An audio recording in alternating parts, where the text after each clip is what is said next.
দিয়েছে, তাদের খুশি ভালো লেগেছে।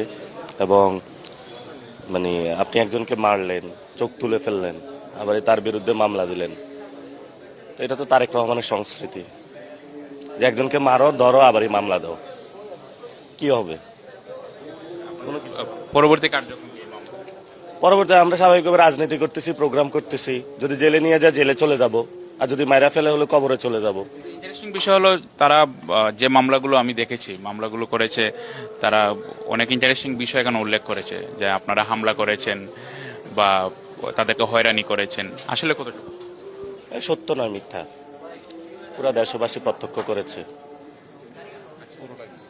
পুরো টাইমে দেশবাসী প্রত্যক্ষ করেছে।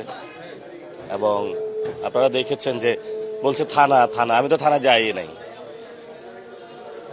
কি বলবো আর, তারেক রহমানের নতুন সরকার এখানে মামলাবাজি করবে, উনি টেন্ডারবাজি করবে, দুর্নীতি করবে, সন্ত্রাস করবে, মানে যা মন চায় তা করবে। উনি 200 সিট পাইছে, কিন্তু এই সব কিছু তো একটা দিন শেষ হবে, তখন উনি কই যাবে? আগুনের দিন শেষ হবে যেদিন তারেক রহমানের ক্ষমতা শেষ হবে, ক্ষমতা শেষ হয়ে যাবে।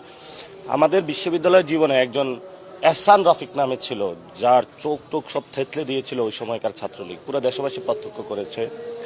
ওইটার পরে কিন্তু আওয়ামী লীগের পতনধ্বনি শুরু হয়েছিল। কার ফোন? আইফোন?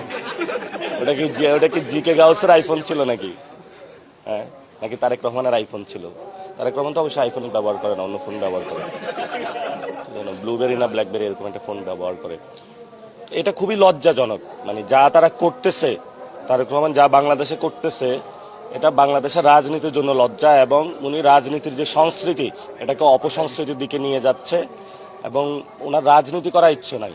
ইতালিতে বড় বড় মাফিয়া যে গ্যাং থাকে না, তো তাহলে তো উনি বলে দেখ যে আমি আজকে থেকে গ্যাংবাজি করবো, আমি রাজনীতি করবো না, এটা ঘোষণা দিয়ে করুক। রাজনীতির নামে গ্যাংবাজি করার কি দরকার?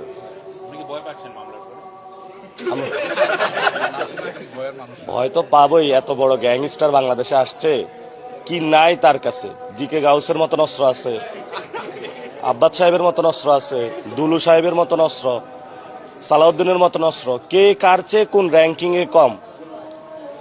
কারো কাছে মাদক, কারো কাছে টেন্ডার। সালাউদ্দিনের সাহেবের ছেলেরা এক জায়গায় বসায়, খসরু ভাই আছে। এগুলা র্যাঙ্কিং করলে ইতালির যে কোনো মাফিয়াকেও হার মানাবে, বিশ্বের যে কোনো মাফিয়াকে হার মানাবে।